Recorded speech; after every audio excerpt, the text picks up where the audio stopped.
네, 특별대담 김재현 전 의원 모시겠습니다. 어서 오세요. 안녕하세요. 예. 예, 제가 조금 전에 사실은 언론에 사전 고지도 하지 않고 오늘 박정희 대통령 묘소를 참배한 윤석열 대통령의 행보를 제가 전해드렸는데 뭐 댓글창이 엄청 뜨겁습니다. 아, 이렇게 해야지 진작에 뭐 이런 댓글들인데 우리 의원님 어떻게 보셨어요?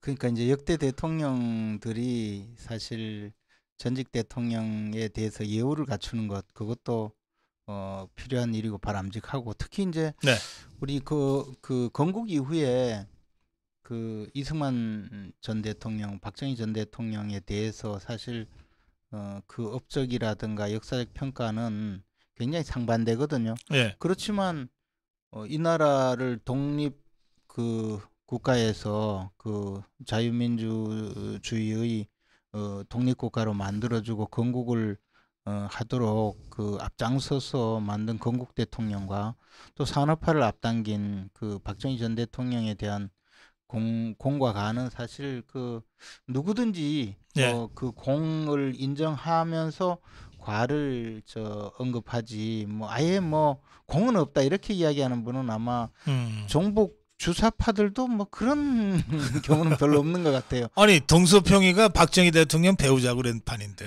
그러니까 이제 공은 있지만 뭐 과가 크다라고 하는 것이 종북 주사파들 주장이고, 예, 보통 경우는 이제 우리 그 5천 년 가난의 역사를 물리치고 네, 산업화를 이뤘고 산업화의 기반 위에서 민주화가 된 것이거든요. 그러면 그럼요.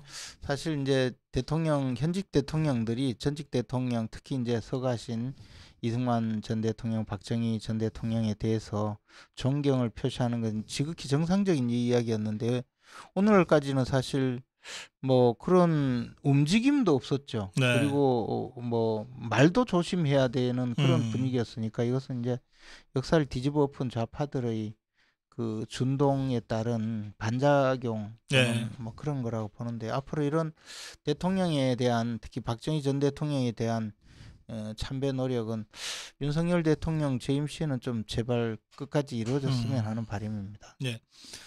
그 내일이 이제 10월 26일 박정희 대통령 서거일이고 그래서 민족중흥회 중심으로 이제 추모식이 열리는데요.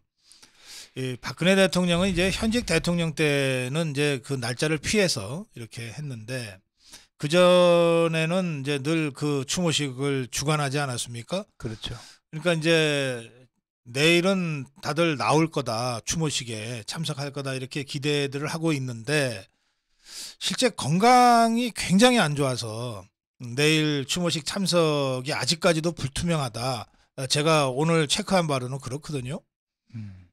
그래서 최근까지 사실 이제 과거에 박근혜 전 대통령을 직접 모셨던 청와대 참모들 예, 또는 뭐 이제 국무위원들, 네, 국무위원으로서 모신 전직 장차관 분들이 대통령께 좀 찾아가서 안부도 엽죽고 네, 또 하려고 했지만, 사실은 거의 아무도 그 인사를 음, 드리지 못하는 예, 정도였고, 조금 시간은 조금 지났지만 최경환 전 아, 부총리도 전화를 했었는데 이제 네, 건강이 회복되면 보자 이런 글쎄 답을 말이에요. 받았다고 예, 합니다. 실제 그래서 건강이 안 좋으신 것 같아요. 이제 아마 그런 측면에서 내일 행사에 어떨지는 모르겠습니다. 뭐 다들 좀 추모식에 참석할 수 있을 정도로 건강이 회복됐으면 하는 마음들이고요. 그래서 네. 추모식에서라도 좀 모습을 볼 수 있었으면 다들 그렇게 생각들 하실 텐데 조금 지켜봐야 되겠습니다. 예, 건강이 그 정도로 지금 심각하게 안 좋다고 제가 들어서 저도 좀 걱정입니다. 자, 윤석열 대통령이 오늘 시정연설을 했습니다. 그리고 이게 헌정사상 처음 있는 일이죠. 시정연설 자체를 거부한 거. 그렇죠. 예, 그것도 이제 어쨌든 야당이라고 하더라도 과반수 의석을 갖추고 있는 네, 그 제일 야당이 대통령이 시정 연설을 하는데 예, 거기서 거부하고 예. 보이콧을 하고 뭐 피켓 시위를 하고, 이런 것은 아마 국내 헌정사뿐만 아니라 전 세계도 이런 일은 잘 어, 없을 것 같고요. 예. 그 이유가 또 더 기가 막힌 거는 사실은 예. 무슨 뭐 대통령이 네. 지금 어떤 일을 해서가 아니고 네. 자기 당의 대표가 수사를 받고 있는데 왜 수사를 하느냐 이런 의미지 않습니까? 근데 사실 대통령이 수사를 하고 있는 것도 아니지만 네. 수사를 촉발시킨 원인은 바로 자기들 편 유동규 전 예. 경기개발공사 사장 그 전에 이제 성남 도시개발공사 본부장으로 있던 분이 네네. 이제 뭐 진술을 다 하면서 그동안에 있었던 이야기에 대해서 하나씩 이제 풀어놓기 시작했는데 저것은 네. 앞으로 수사가 이제 엄청 벌어질 수 있는 시작의 이 단계를 지금 보여주고 있거든요. 네. 그러니까 아마 민주당으로서는 지금 이 상황이 두렵기도 하고 네.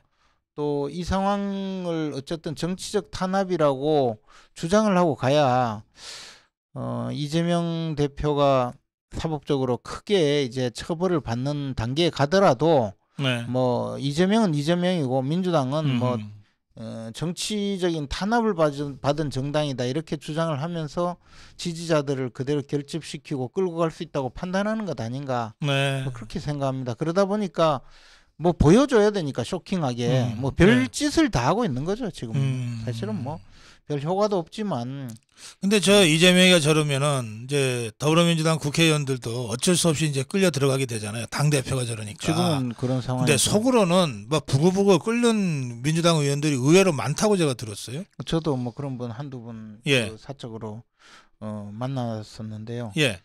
뭐 잡아가려면 좀 빨리 잡아가라 뭐 이런 아이 우리 왜 이렇게 괴롭히느냐 뭐 이러면서 그러긴 하는데 뭐 말은 못하죠. 사실 저도 그 네. 얘기 듣고 같이 아이 뭐 저 유동규가 예. 말려 죽이겠다는데 어떻게 곧바로 잡아갈 수 있겠냐. 그러니까 너들 다 망했다 뭐 이런 예. 이야기를 하죠. 근데 예. 사실은 지금 민주당으로서는 참 당혹스럽죠. 저는 이제 이 유동규 전 본부장의 그 이야기를 들어보면 예. 결국은 이게 이제 그 대장동 사건 수사 과정에서 나온 이야기 중에는 천화동인 1호의 소유주가 누구냐라는 예. 것이 결국은 수사가 700억? 안 되고 예. 수사도 안 되고 끝났지 않습니까? 네네.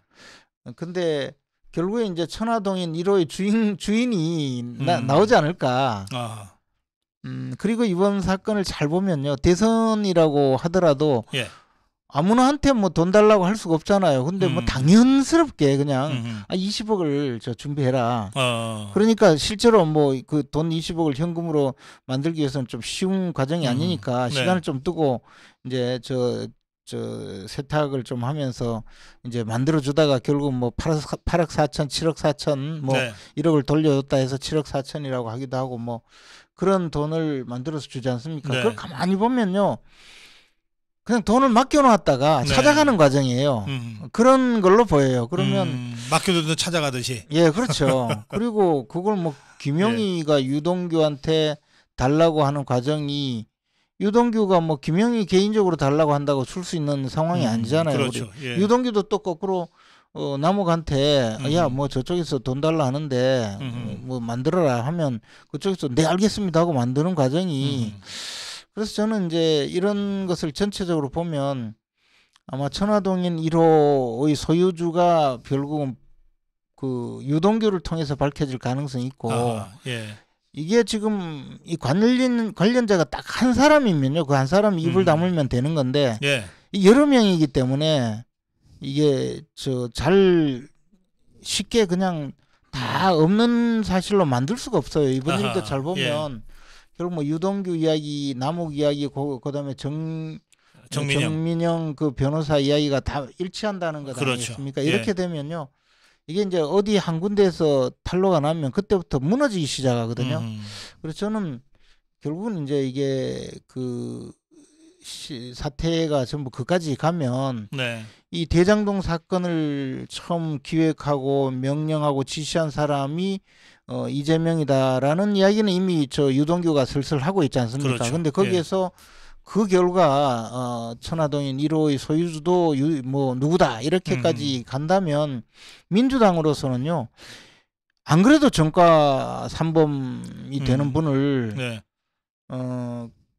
그렇기 때문에 이분이 어떤 범죄를 또 저지를 수도 있다는 것을 충분히 예견할 수도 있고 예. 또 대장동 사건이 대선 과정에도 나오고 이랬는데도 그걸 눈을 찔끔 감고 당의 대통령 후보로 만들어서 국민들한테 찍어달라고 한 정당 네. 거기다가 이제는 그 위험을 감수하고도 대표로까지 만들어서 자기들이 총선에서의 공천권도 보장받고 총선 승리의 하나의 도구로 쓰려고 했던 이 민주당이 어떻게 살아남겠느냐. 저는 해체해야 된다고 봅니다. 그런 사태까지 간다면요. 네. 그래서 이것은 지금 그냥 단순히 뭐 이재명 대표 개인의 문제가 아니라 이재명 대표가 이제 아무리 저렇게 뭐 여러 가지 면책 특권, 네. 불체포 특권 이런 주장을 할 거고 여러 가지 또 장치를 갖췄지만 유동규 이 사람이 진실을 말하고 그 진실의 힘을 드러낸다면 그리고 그것이 유동규가 진실을 이야기하고 그 결과가 결국은 그 천화동인 1호의 소유주까지 누구다라는 것을 객관적으로 밝혀질 수 있다면 그러면 민주당은 운명이 끝난다고 보죠. 그래서 그게 이재명 한 사람의 문제가 아니고 민주당 전체의 사실상의 공중분해로까지 연결될 그렇게 될 수밖에 사건이다. 없지 않을까 생각합니다. 이걸 지금 상황에서 끝나면 뭐 김용 한 사람이 나는 죽어도 돈을 받은 적 없다 하고 뭉개고 가면서 결국 이제 유동규와 김용 두 사람의 싸움이 돼버리잖아요. 그런데 그러면 이제 유동규 당신이 착복했다라고 주장할 수밖에 없는 상황이거든요. 이 상황은 남욱이는 줬다 그러니까. 그렇죠. 정민영이는 전달했다 그러니까. 전달했다고. 유동규도 자기가 받은 것까지는 돈이 이까지 온 거는 인정했고. 그렇죠. 또 실제 그 배달 사고 이야기도 조금 있었으니까.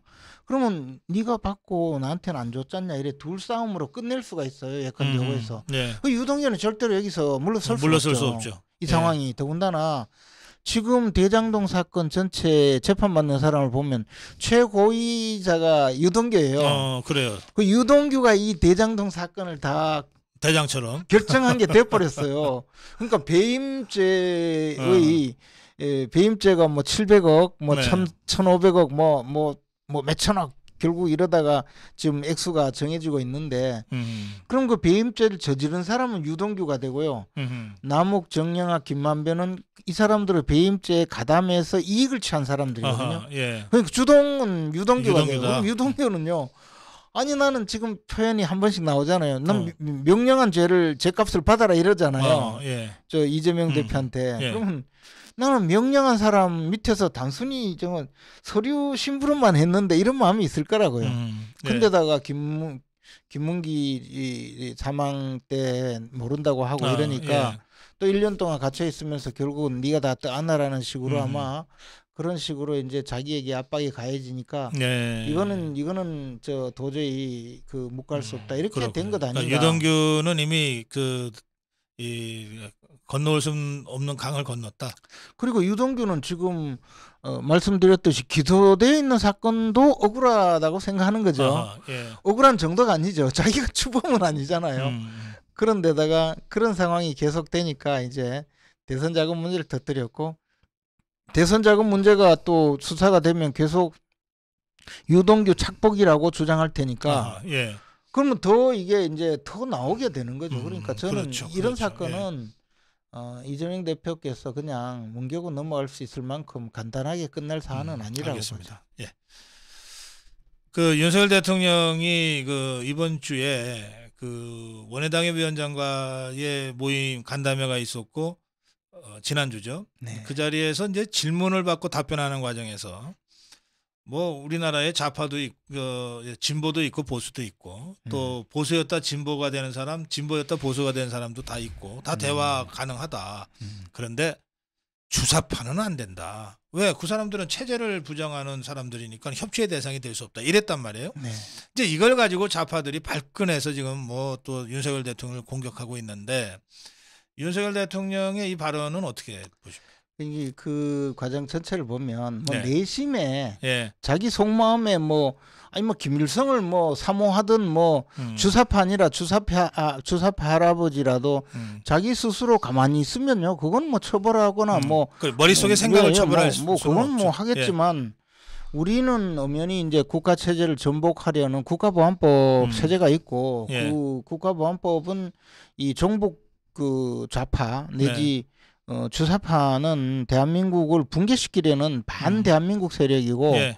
이 사람들은 헌정 질서를 무너뜨리려는 국가 변란 세력들이기 네. 때문에 이 사람들까지 같이 손잡고 갈 수가 아니라 이 처벌 대상이라고 본 거죠. 예. 사실 그동안 이 문제에 대해서는 역대 대통령들이 뭐 좌파 대통령들은 뭐 주사파를 오히려 좀 뭐 끌어안아서 좀 비호하고 뭐 그랬어요. 그런 예.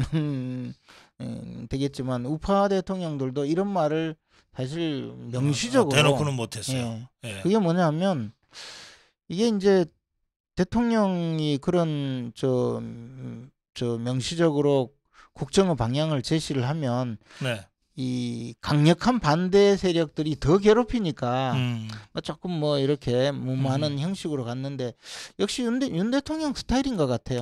예, 그렇게 그냥 직진, 예, 돌직구.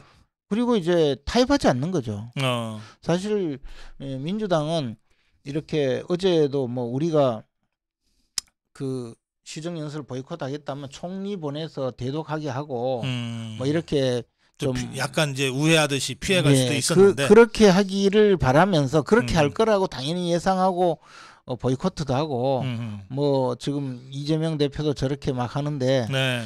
윤석열 대통령 원래 스타일이 그렇지 않지 않습니까? 그러니까 사람을 좀 잘못 본 거죠. 그리고 정치 어떻게 보면 윤석열의 장점이자 또 굉장히 좀 힘들어하는 뭐 여러 가지 문제 예컨대 뭐 지지율 문제 이런 것도 그런 면에서 같이 파생된다고는 보는데 어쨌든 저는 뭐 그러면 지금 이렇게 강하게 소신을 밝히고 네.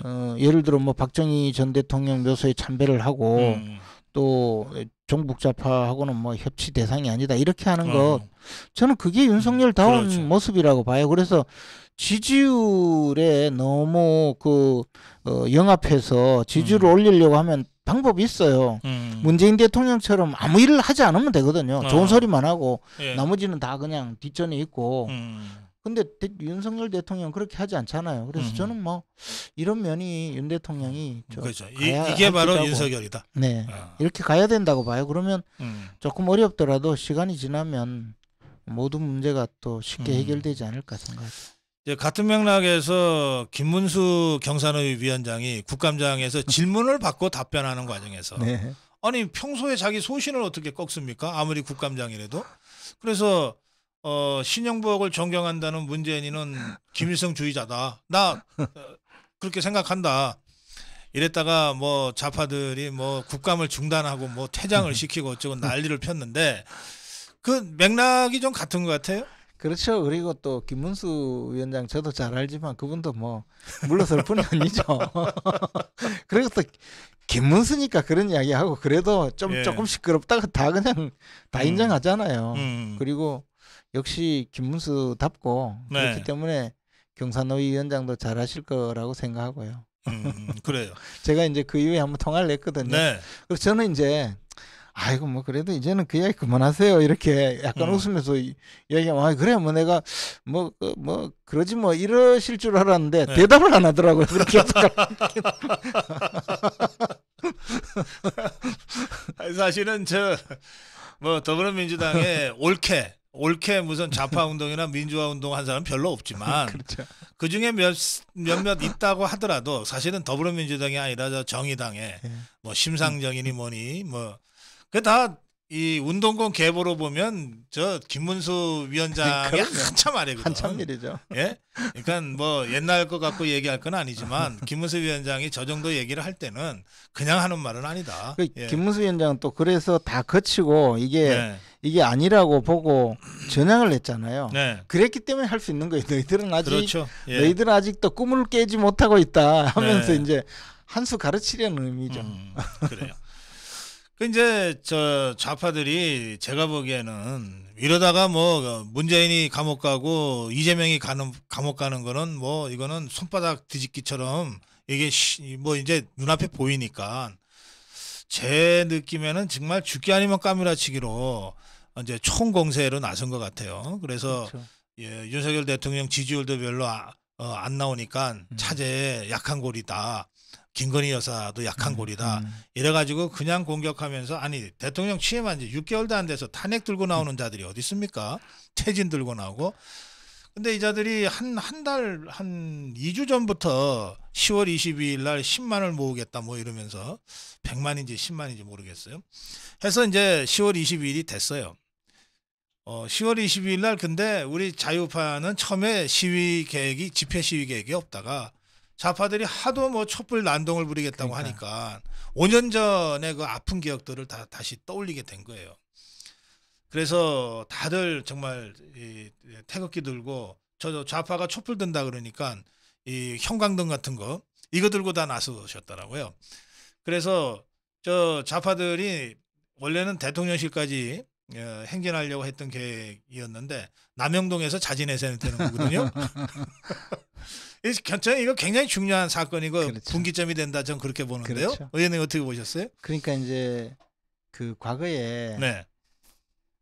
박근혜 전 대통령 탄핵을 주도한 분들 예. 그 당시 새누리당 내에서 여당에서 박근혜 대통령 탄핵을 주도한 몇 분들의 이야기를 나중에 들어보면 예. 그분들은 이 당시 광화문에 모인 좌파들의 예. 그 규모에 놀라서 아하. 거기에 두려움에 떨면서 음. 그러니까 자기들은 한 번도 이렇게 행동을 해보지 않았으니까 아하. 예. 두려움에 떨면서 저 사람들이 들고 일어나면 우리 다 죽는다 하는 그런 저 생각으로 뭐 차라리 대통령 탄핵이라도 해버려야 우리가 살겠다는 식의 그런 논리였더라고요. 아, 진짜 쫄보들이네.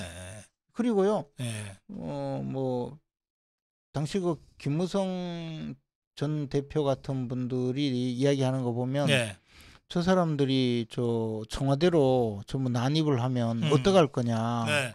막 그런 식의 이야기도 했어요. 아. 근데 이제 그런 이야기는 사실 두려움의 표현이잖아요. 그렇죠. 겁먹은 거예요. 예. 그러니까 이제 그것에 워낙에 이 트라우마가 있기 때문에 네. 야, 우리도 힘이 있다라는 네. 걸 그러니까 이제 정치 지도자들은 뒤에 숨어 있고 네. 이 우파 행동하시는 정말 네. 지금까지 이 나라를 지키고 갖고 온 분들이 네. 이제 우리 손으로 이 정권을 지켜주지 않으면 나라가 또 절단 난다 해서 한 분 두 분 모이신 거잖아요. 그럼요. 그래서 참 예. 그런 걸 생각하면 가슴이 아프고 참 숙연해지죠. 그 10월 20일 좌파들은 민노총과 화물연대가 뭐 트럭까지 동원하면서 그러니까요. 조직적으로 움직였어요. 네. 근데 제가 광화문과 삼각지 집회를 취재를 했는데 거기 뭐 광화문은 이제 정광훈 대표를 중심으로 한 그 우리 자유파 국민들 뭐 정말 전국에서 모인 분들이죠. 삼각지 쪽은 그 김상진 대표와 일군의 네. 그 아스팔트 이 그렇죠. 전사들이 있었지만 네. 실제로 거기 모인 대다수 분들은 대수장, 맞아요. 예, 그한 다 그 퇴역한 장군들, 70대, 80대, 연단에서 마이크 잡은 이상훈 장관은 90이 넘으셨어요. 그리고 고교연합의 선배들이에요. 다 70객, 그렇죠. 80객들입니다. 그리고 저쪽에 좌파들이 행진한다는 그 길목에서 딱 그 포진하고 있었던 해병대 전후에도 다 노병들이에요. 그러니까 이런 분들이 이거 모여서 막아낸 거거든요. 그래서 제가 그거를 이제 전하면서 딱 한마디 했어요. 도대체 대통령, 우리가 뽑은 대통령 우리가 지키겠다고 자유파 국민들이 이렇게 나섰는데 국민의힘은 왜 코빼기도 안 보이냐. 그리고 이제 그때 그 탄핵을 주도했던 분들은 나설 수가 없고 네. 또 그 나머지들은 또 우파 시민운동을 비난했던 분들도 이렇게 있으니까. 그렇죠. 그러니까 예. 복잡하죠. 총선 끝난 다음에 총선 패배를 이 998 세력들이라 그러면서 우리 유튜브 그 사람들이 아스팔트 망쳤다 태극기 그러면서 세력 막 이런 막 식으로 욕하고 덮어 씌웠죠. 그리고 뭐 그것을 무슨 개혁 세력인 양 자기들을 포장하면서 그러나 사실 우리 저 우파 진영을 보면요. 지금까지 결국은 지켜준 분들은 사실 그분들이 욕했던 네. 그 유튜버를 비롯해서 네. 행동하는 우파들이 그나마 남아서 마지막까지 네. 지켜줬거든요. 네. 그런데 이제 무임승차한 것도 모자라서 그분들을 비난하거나 모욕하는 그런 분들은 정말 참 좀 제가 이제 같은 정치인으로 그런데 이제 이야기를 말을 잘 못하지만 못하시네. 예. 그러나 저는 동의하지 않죠. 사실 예, 알겠습니다. 고마워해야죠. 자, 이 시간이 많이 돼서 마무리 하려고 그러는데 이 질문 꼭 드려야 되겠네요. 그 유승민이가 뭐 자가 발전하면서 자꾸 뭐 지지율 1위다 당대표 이랬는데 지난번에는 TK에서도 이제 1위다 그래서 배신자 프레임이 벗겨졌다 막 이러고서 그냥 뭐 페북에다가 올리고 막 그러더라고요. 실제 대구 민심이 뭐 유승민에 대해서 뭐 호감으로 바뀌었습니까? 근데 저는 전혀 그러한 걸 못 느끼거든요. 저도 뭐 주말에 대구에 가서 예. 많은 분들하고 대화도 하고 하는데 네. 정말 별로 크게 달라진 게 없다. 네, 네. 그래서 그런 느낌을 받았기 때문에 제가 예. 사실 여론조사의 역선택 문제도 굉장히 이야기했고 이게 이제 국민의힘 지지자들 조사를 하면 네. 오히려 뒤쪽이다 뭐 그런 이야기도 했고 또 이게 지금 유승민 의원만의 유독 지지자의 민주당 지지자가 이렇게 많이 섞여 들어오느냐 이거는 특별한 문제가 있는 거지 이걸 정상적인 여론조사라고 보면 되느냐 네. 뭐 그런 여러 가지 문제 제기를 했던 것은 현장 분위기가 전혀 아니기 때문에 네. 그런 거고요. 과연 이게 이제 그 여론조사를 잘 보면요. 네. 그 유승민 전 의원이 지지율 1위라고 조사된 여론조사 중에는 네. 대부분이 이제 RDD 방식으로 해요. 그러니까 이제 안심번호를 받아서 그 지역에 주소를 둔 분들을 통해서 물어서 지역 그 대표성을 찾아낸 게 아니고 전국에 전화를 걸어서 사는 곳이 임의로 뭐, 예. 대구면 1번, 뭐 서울이면 1번, 대구는 뭐 3번 이런 식으로 누르게 해가지고 사실은 그렇게 하기 때문에 과연 지역적으로도 맞는 분포인지 그것도 좀 의문이고 여러 가지로 하여튼 저는 그 왜 그 광주 방송에서 네. 그렇게 우리 당 대표 경선에 관심이 있어서 돈 들여서 여론조사를 하는지도 의문이고 그거 참 궁금하네. 그 여론조사 회사가 중앙선관위에 등록된 회사도 93개나 있는데 네. 꼭 그러면 뭐 예를 들어 김어준 여론조사 회사도 등록돼 있거든요. 예. 그렇지. 굳이 등록이 안 돼 있는 여론조사 회사에 그것도 노무현 청와대 출신이 하는 여론조사 회사에 네. 우리 당의 대표 여론조사를 물어보는 건지 저는 뭐 그거에 대해서도 별로 조금 뭐 알겠습니다. 동의하지 않죠. 하여튼 방식은. 알겠습니다. 예. 오랜만에 나오셨는데 이 시간이 별로 없어서 마무리 한 말씀 듣겠습니다. 뭐 나라 전체가 어렵고 경제가 어려우니까 윤석열 대통령도 굉장히 힘든 지금 국면에 있거든요. 그러나 네. 저는 그 방향이 정확하게 맞고 지금 정책적인 포지션이 정확하기 때문에 네. 분명히 좋은 성과를 내리라고 보고요.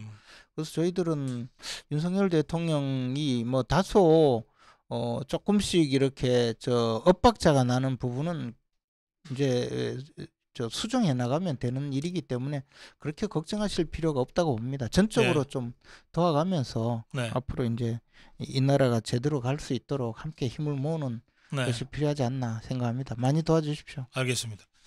여기 김재현 의원을 좀 자주 보고 싶다는 댓글들을 여러분이 올리셨는데. 불러주시면 꼭 나오겠습니다. 언제든. 예, 오늘 말씀 잘 들었습니다. 고맙습니다. 고맙습니다. 예.